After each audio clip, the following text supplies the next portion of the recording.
What happens when a rich man tries to trade his daughter like a business deal?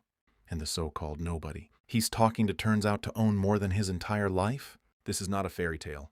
This is the story of Marcus Webb, a man who showed up covered in grease, got laughed at by an entire family, and walked away with something none of them ever saw coming.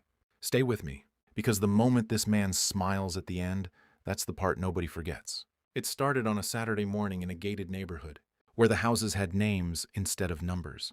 Richard Calloway was the kind of man who never had a bad day, because money made sure of that. He had a daughter named Sophia, a Ferrari that hadn't started in 3 weeks, and an ego the size of a small country. He'd called 3 different shops. Nobody could figure it out. So when his housekeeper mentioned that a quiet man in the next street over had a reputation for fixing anything with an engine, Richard didn't think twice. He sent someone to go get him. Marcus showed up in a plain white t-shirt, old jeans, and boots that had seen better days. He didn't drive up in anything fancy.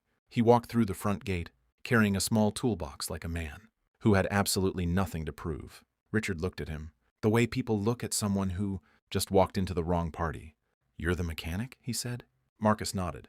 Didn't say much. Just asked to see the car. Now here's where it gets interesting. Sophia was watching from the top of the stairs inside the house. She'd heard her father call this man in, and she came down just to see what all the noise was about. She was used to her father's world. Deals, handshakes, people performing for him. She expected this man to be nervous, to shrink, to talk fast and try to impress. Marcus didn't do any of that. He crouched beside the Ferrari, opened the hood, looked at the engine the way a surgeon looks at a patient. Calm, focused, no drama. Within 8 minutes, he stood up, wiped his hands, and said 2 words. "It's done." Richard blinked. "What do you mean it's done?" "The car. It's fixed. Fuel pressure sensor was failing. I bypassed it temporarily and replaced the calibration. You need a new part ordered, but it'll run perfectly until then." Richard stared at him. Then he looked at his driver, who had already tried starting the car, and the engine purred like it had never had a problem in its life. That should have been the end of the story. A job well done, a fair payment, everyone goes home happy. But Richard Calloway didn't become rich by being simple. He crossed his arms, looked Marcus up and down one more time, and then, and this is the part that changes everything, he laughed. Not a kind laugh. The kind of laugh that's meant to make someone feel small. "You know what?" Richard said. "A man with hands like yours and a brain like that, you should have a better life. I'm going to do you a favor." Sophia came outside at this point. She had no idea what her father was about to say. "Fix a few more things around this property," Richard continued, "and I'll let you marry my daughter. She needs someone hardworking. You look like you could use the upgrade." The air went completely still. Sophia's face turned red, not from flattery, from embarrassment and fury. She had been offered like a prize at a county fair by her own father, to a stranger holding a toolbox. The 2 men standing nearby tried not to react.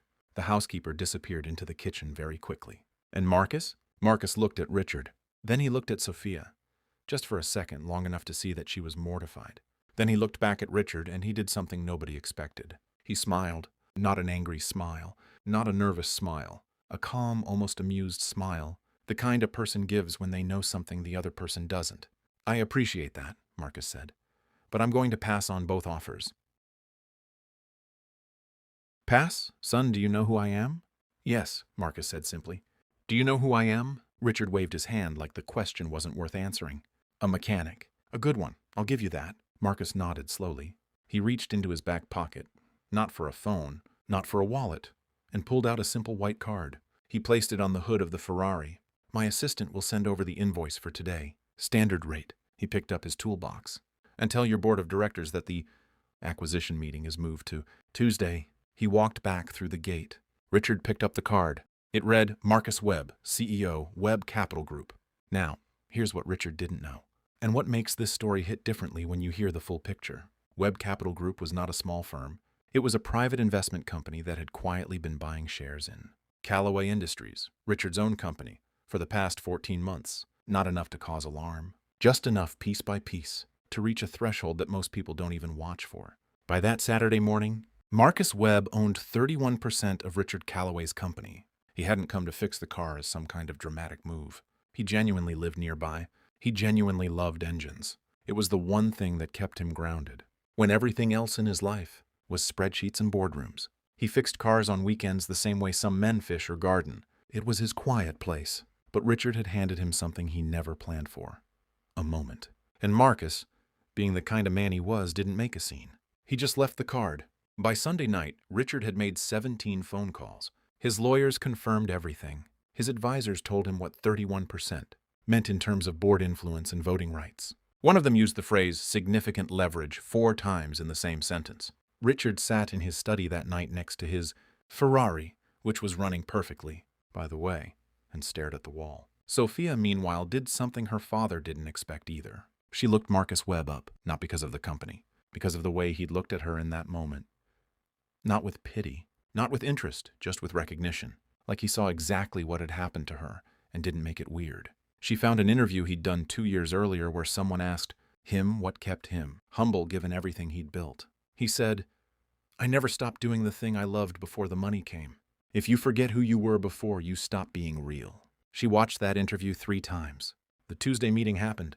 It was professional, formal, and everything boardroom meetings are supposed to be. Richard walked in expecting tension.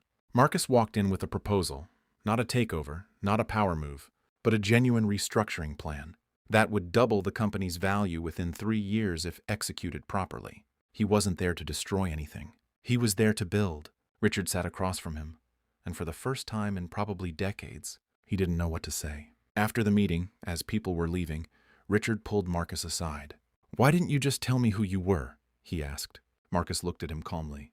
"Would it have changed how you spoke to your daughter?" Richard had no answer for that. Some people walk into a room and need everyone to know their name before they'll get respect.